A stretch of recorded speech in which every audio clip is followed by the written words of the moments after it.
after the last Parliament had finished its work in July, the Prime Minister invited to his home several of his senior colleagues. This evening, we are to hear some excerpts from the many topics which were discussed. With the Prime Minister were Mr. R.A. Butler, Mr. Heathcote Amory, Mr. Ian MacLeod, Lord Hailsham. Well, I've asked you to come here today, the day that Parliament has gone into recess, because I thought we might have a talk about the future, about next session, and above all about our policy for the next 5 years. I'm very sorry that Selwyn isn't able to be with us, but he's still working away at Geneva, and I think things are looking better there. But anyway, I think we ought to have a word about each of us, how we see we can set about the job from now on. I think we can be fairly satisfied the way things have gone lately, don't you, Rab? Yes, but we've got through our programme very well. I've just come from the House, and we've right up to date. There's no need for an overspill in the autumn, and we've really had a very strong programme. It was a rather remarkable programme, you know, for a government that's been 8 years in office. The keynote, of course, was social reform, but we recast the whole of the mental health laws. I had a factory bill.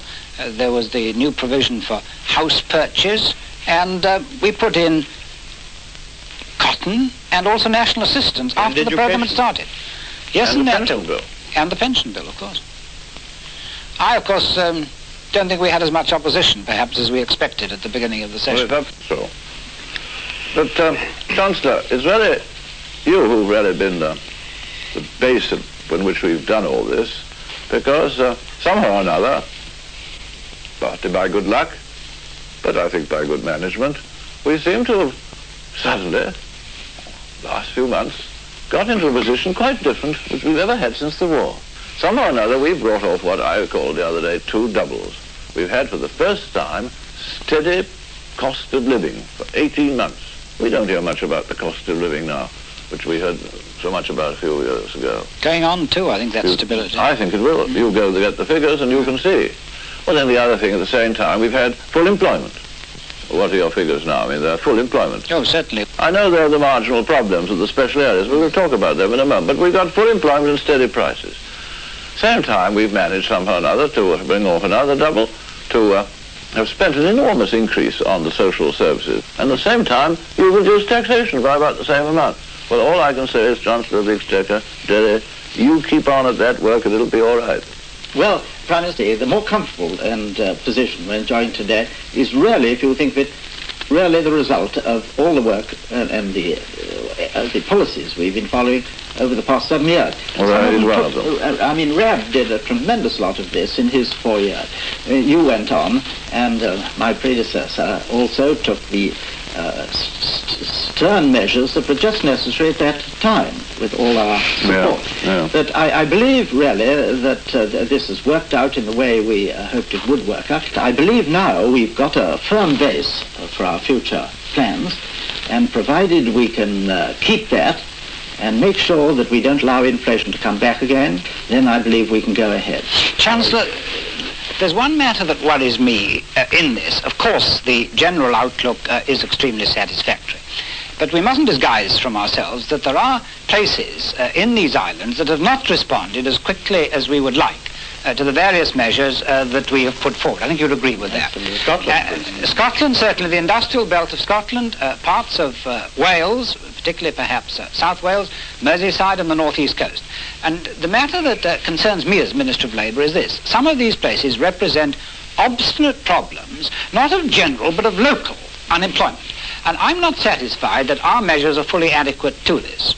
And this is why because they are based upon the old past when there were whole areas. Yes. Now, it isn't whole areas, it's special places inside. Certainly that, partly, Prime Minister, but also because in the difficult times over the last 18 months, there hasn't been enough industry wanting to move. And now, as we're moving into more prosperous times, I believe there will be enough industry wanting to move. And that is why I think we can solve some of these problems much more easily in this time that we are now moving into. And that's why I'm wondering if RAB can find a place in the programme next session for a bill that I know David Eccles has been doing a lot of work on at the Board of Trade to recast the whole of our distribution of industry policy. Well, Rab, we've been talking chiefly about industry and its successes and some of its problems. I think you might say something about agriculture, because after all, that's the greatest industry in the whole country. It's our greatest industry and one of our greatest employing industries. And of course, the farm workers' future, which has improved so much lately, depends upon the success of our maintaining prices for farm commodities. And I suggest that what we want to do is to give the farmers a long-term outlook, following upon the Acts of 1947 and 57, so that they have something to look forward to in the years to come. And I don't doubt that we can agree that with you, Derry. Well, Prime Minister, I look at this from rather two angles, because I was your Minister of Agriculture, and I worked on certain policies like that, and then I moved into my present chair, and I rather wondered whether things would look very different for me from my present position. That I'm absolutely as certain as I was when I was Minister of Agriculture that our present policies of support to our home food production is right from the point of view of our strategic interests, our economic interests, and our social interests.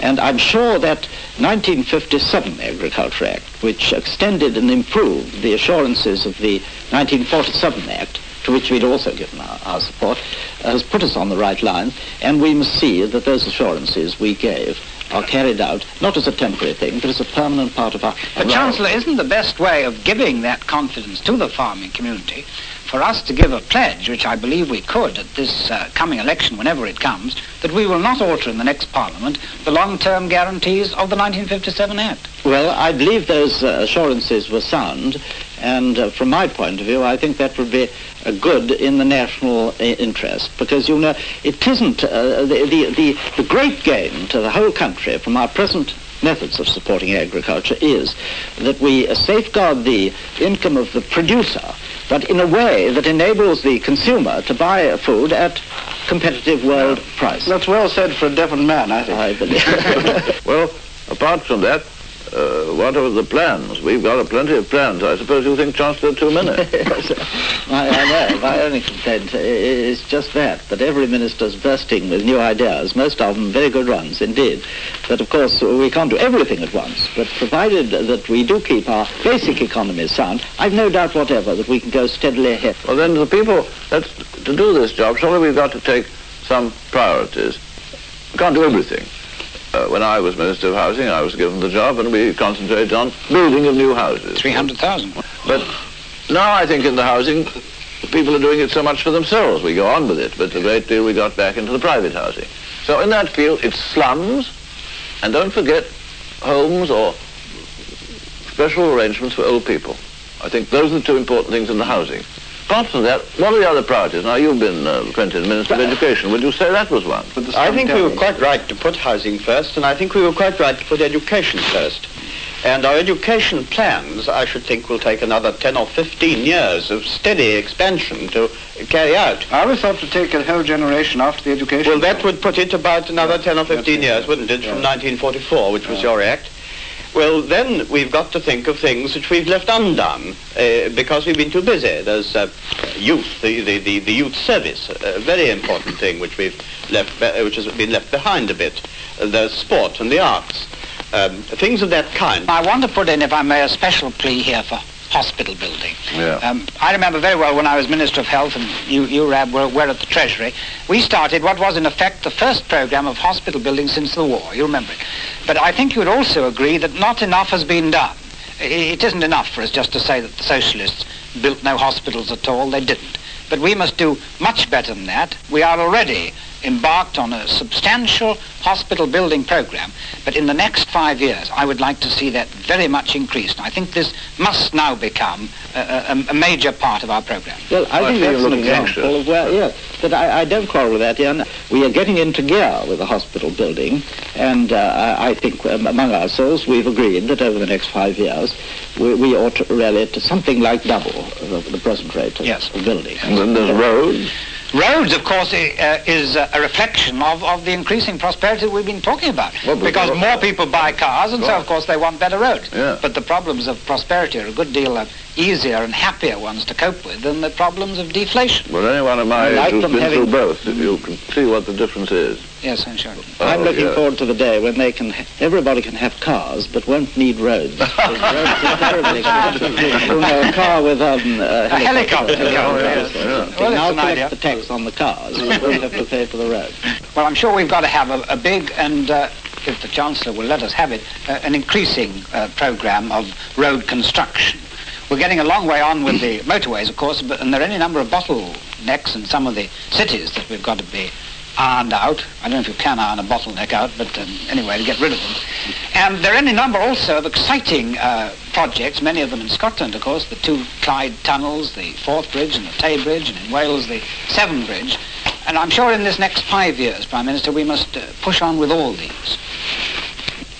We've done over a pretty big field. There's one side of it, perhaps the most human appeal, that appeals to us all, and that's the care of the old people. We've now got a scheme which links up with other forms of superannuation, private forms. And now we've also studied the cost of living. And now we've simply got to give an assurance to these old people that we will watch their condition in relation to the future. That is, in relation to the future prosperity of the country, in relation to their cost. Yes, I'm sure we have, and I think we must go further than that. You see, if we are moving, and we believe we are, into prosperous times, provided conservative policies remain, it's important that the whole nation shares in that prosperity. That's right. Now, Harold, you've been kind enough to ask us all down here, and here we are, and we've been discussing the next 5 years. It seems to me we ought to have a word about the next 5 weeks, because that's what's going to matter, to enable us to carry out our programme in the next 5 years. What do you say, Ian? You're a great election expert, Well, almost as good as you are a bridge player. well, I've retired from being a bridge player, but not from taking part in elections. I think this next election is going to be an enormously important one. It's almost platitudinous to say that, but I think this one is going to be important because we're trying to do something that's really very unusual. I think Quentin Hewlett called it Operation Hat Trick, and in fact, I don't think it has been done in modern politics. And I think one of the great issues of this election is really going to be the question of whether one's policies are in tune with this age. And I simply believe that the socialists are not bad people, or foolish people, or wicked people. I think they're just absolutely out of date. I think socialism has nothing whatever to offer. Exactly, as extreme individualism is out of date too, and our whole Yes. thing is a kind of compromise, a sense of partnership between everybody concerned, between government and industry, trade unions and employers, and all the rest. I think we can point to the last 8 years and to say to people, well, do you want things to be handled in this kind of way, or do you want to go back to the system that was tried 6 years before that? But on the other hand, we've got to look forward, and we've been discussing plans which depend for their success upon whether this country remains a free country under free enterprise or not. I think opportunity is the key to the whole thing, don't you? And duty. That's right, really. And duty. We're going to have a society here within 10 or 15 years. About a fifth, perhaps more, will be learning. And about a fifth will be resting. Let's say old age pensions and so on. And the other 3/5 have got to keep and look after all the young who are learning up now to university standard and all the rest. They've got to look after, with their effort, because it all comes out of there, it doesn't come out of nothing. They've got to keep up their own standards and pay for the standards of the other two parts, the learners and the resters, and invest overseas and develop the world and lift up the nations outside to the level of our nations, if we can. Well, that's both opportunity and duty, and that's what we've got to tell the young Yes, and people. it can be done. Well, that film was taken 7 weeks ago at my house. Of course, it was tremendously condensed, and it deals almost entirely with home affairs. The reason for that was twofold. First, that we are going to put on a program later on in this election of Commonwealth problems, and especially the problems of Africa, which present such an immense challenge to British leadership in the next 5 years. And secondly, we couldn't deal with foreign affairs because the Foreign Secretary was away at Geneva. Well, now he's back here. He left New York at 3 o'clock this morning, and here he is. Now, Selwyn, what do you think of it all? First, Geneva. As you say, Prime Minister, 3,500 miles from New York in under 7 hours and very little sleep. With regard to Geneva, that really began with our visit to Moscow. We decided to go to Moscow in February because we felt after the Russian note about Berlin, things were taking a nasty turn, and we had to go and have frank talks with the Soviet leaders. Well, we had an ultimatum, in effect. An ultimatum, in effect. Well, I think we did have frank talks, and one of the results of those frank talks was the Geneva Conference. And now it went on for 3 months. What do you think you achieved there? Well, I think we certainly succeeded in narrowing the differences. I think we identified the problems, to use a rather hackneyed phrase, but I felt myself that after our talks there was an agreement in the making. Well, anyway, there's no more ultimatum, but there's negotiation. Is that fair to say? Yes, it's fair to say, and I think we played our part in creating the kind of atmosphere in which everybody accepts that it's contacts and negotiation, not threats. And then some more followed. We made some trade arrangements too, didn't we? Yes, but I think it is very important in these matters not just to talk. I think you have to act. And one of the things we did decide to do when we were in Moscow was to try and come to definite agreements about trade, about contacts, about so-called cultural relations, and about communication. Yeah, but now about New York. What was the main feature there? I suppose your disarmament plan was very well received. Well, Mr. Khrushchev's speech, of course, which he made on Friday, was listened to with very great interest. I heard it, and there was a great crowd also to hear it. I was pleased that he devoted so much attention to disarmament. Yeah. Because during the course of our talks with Mr. Gromyko and the other foreign ministers in Geneva, we had come to an agreement to set up a new body to start another round of disarmament talks. And it's to that body that your plan will go. Yes. I think, you see, it's very important to try and make a fresh start in disarmament. I agree. Throughout all the nuclear test conference and so on, I've felt all the time that we've been getting an opportunity again for a fresh start. Now, I hope that this new body will look at the plan which we put forward, which I put forward on Thursday, and also at the plan which Mr. Khrushchev put forward. Of course, the nub of the whole thing is a proper system of inspection and control. That's true, isn't it? Mr. Khrushchev appears to accept stages and also control. Well, we've got to examine that, because our aim is the abolition of all nuclear weapons, all weapons of mass destruction, and proceed with conventional disarmament too. Well, now, our time is up. The questions that you have to settle at this election are very important, but they're very simple. The first is, do you want to go on based on the prosperity that we've won at home and build still greater prosperity in the future?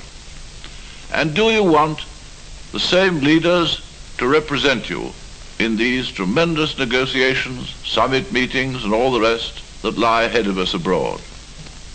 I hope, indeed I'm confident, that your answer will be that you want what your answer will be to both. And all I can say is that if it is as I hope, we will do our best to serve you. Good night.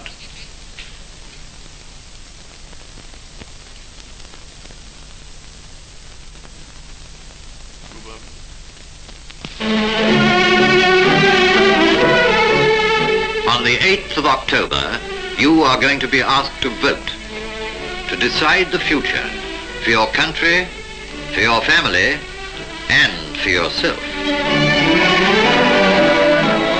Life is better with the Conservatives.